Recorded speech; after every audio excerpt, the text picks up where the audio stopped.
எல்லாருக்கும் வணக்கம். 10th standard trigonometric சாப்டரில் heights and distance concept base பண்ண சம்ஸை எப்படி செய்கிறதுன்றதுக்குரிய டிப்ஸ் லைக் ஸ்டோரி டெல்லிங் மாதிரி தான் இன்றைக்கி நம்ம பார்க்க போகிறோம்.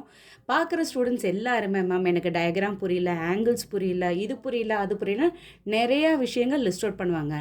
ஸ்டூடெண்ட்ஸ் உங்கள் எல்லாருக்கும் நான் சொல்கிற ஒரே டிப்ஸ் என்னென்னா, நீங்கள் படிக்க போகிற சம்ஸ் வந்து ஒரு 4 லைன் ஸ்டோரி டெல்லிங், புக்கில் இருக்கிற ஒரு 4 லைனை நீட்டாக ஒரு தடவைக்கு 2 தடவை இல்லை 3 தடவை ரீட் பண்ணிவிட்டு அதை நம்ம ஸ்டோரி டெல்லிங்காக இமேஜின் பண்ணிவிட்டு டயக்ராம் எப்படி போடணும்னு தெரிஞ்சாலே ஒரு இன்ட்ரெஸ்ட் அண்ட் இன்வால்மெண்ட் க்ரியேட் ஆயிரும்.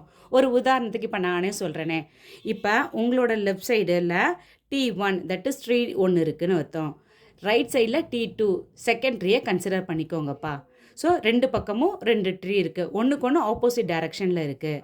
C1 அப்படின்னா என்னென்னா க்ரோ 1. இந்த க்ரோ எங்கே இருக்குன்னா ஃபஸ்ட்டு ட்ரீயோட மேலே இருக்குது.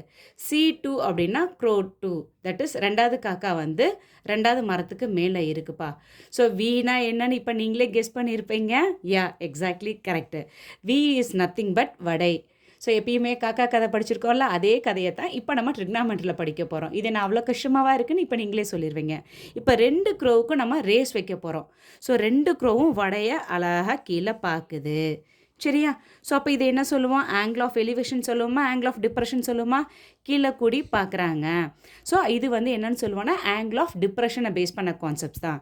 சரி, இந்த 2 காக்காவுக்கும் நம்ம ஒரு ரன்னிங் ரேஸ் வைக்கிறோம்ப்பா. 2 காக்காவும் ஒரே டைமிங்கில் கிளம்பணும், ஒரே ஸ்பீடில் கிளம்பணும். இதுதான் கண்டிஷன். ஸோ இந்த 2 காக்காவுக்கும் ரன்னிங் ரேஸ் வச்சோன்னா எந்த காக்கா டக்குன்னு சீக்கிரம் வந்து வடையை எடுக்கும் அப்படின்னா நீங்களே எங்கே பார்த்து சொல்லுங்கள். C1ன்றது இந்த ஹைட்டு. ஸோ இந்த ஹைட்டை விட இந்த ஹைட்டு கம்மியாக தானே இருக்குது. அப்போ எந்த க்ரோவுக்கு சட்டுன்னு சீக்கிரம் வந்து வடையை ஃபர்ஸ்ட் எடுக்கும்னா C2 க்ரோவா.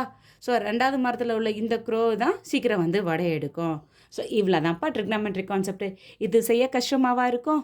ஸோ இதே மாதிரி ஒவ்வொரு சம்ஸும் ஒரு ஸ்டோரி டெல்லிங் மாதிரி 4 லைன் ஸ்டோரி டெல்லிங்கை ஒரு தடவைக்கு 2 தடவை ரீட் பண்ணிவிட்டு அழகாக டயக்ராம் போட்டாலே உங்களுக்கு கான்செப்ட்ஸ் புரிஞ்சிடும். ஸோ இங்கே டீட்டா கொடுத்துருப்பாங்க. இந்த டீட்டா வந்து ரைட் ஆங்கிள் ட்ரையாங்கிளோட அவுட் சைடு இருக்குது. Outside the right angle triangle வச்சு நம்ம சம் செய்கிறதுக்கு முடியாது. அதனால் என்ன செஞ்சிடோன்னா இந்த டீட்டாவை that is theta 1 inside the right angle ட்ரையாங்கிளுக்கு உள்ளே கொண்டு வந்துடுவோம். சரியா? Inside the right angle triangle T1 கொண்டு வந்துடும். இங்கே யூஸ் பண்ணுற ப்ராப்பர்ட்டி என்ன ப்ராப்பர்ட்டி யூஸ் பண்ணணும் கொஞ்சம் ஞாபகப்படுத்தி பாருங்கள். இங்கே என்ன ஷேப் ஃபார்ம் ஆகுது? இந்த ஷேப் என்ன ஷேப்னா இசட் ஷேப் ஃபார்ம் ஆகுது. So alternate angles R equal. அப்போ இங்கே T1 போட்டால் இங்கேயும் T1 போடுவோம். அதே மாதிரி ரைட் சைடு எங்கே பார்த்து சொல்லுங்கள். இங்கே T2வா. ஸோ இந்த T2 நான் எப்படி கொண்டு வருவேன்? இன்சைட் த ட்ரையாங்கிளுக்கு கொண்டு வரும்போது இங்கேயும் டாட்டர் லைன் போடும்போது இசட் ஷேப் ஃபார்ம் ஆகுது. ஸோ இங்கே வரும்போது இங்கே T2ன்னு வச்சு சம் செய்வோம்.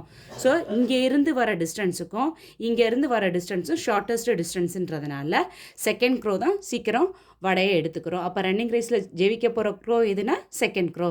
ஸோ இந்த மாதிரி கான்செப்ட் தான் இருக்கும். உங்களுக்கு நீங்களே செல்ஃபாக இன்ட்ரெஸ்ட் அண்ட் இன்வால்மெண்ட்டை க்ரியேட் பண்ணி சம் செஞ்சால் ரொம்ப ரொம்ப ஈஸி. கண்டிப்பாக எல்லாருமே ஃபுல் மார்க் எடுக்க முடியும். சரியாம்மா? Thank you students.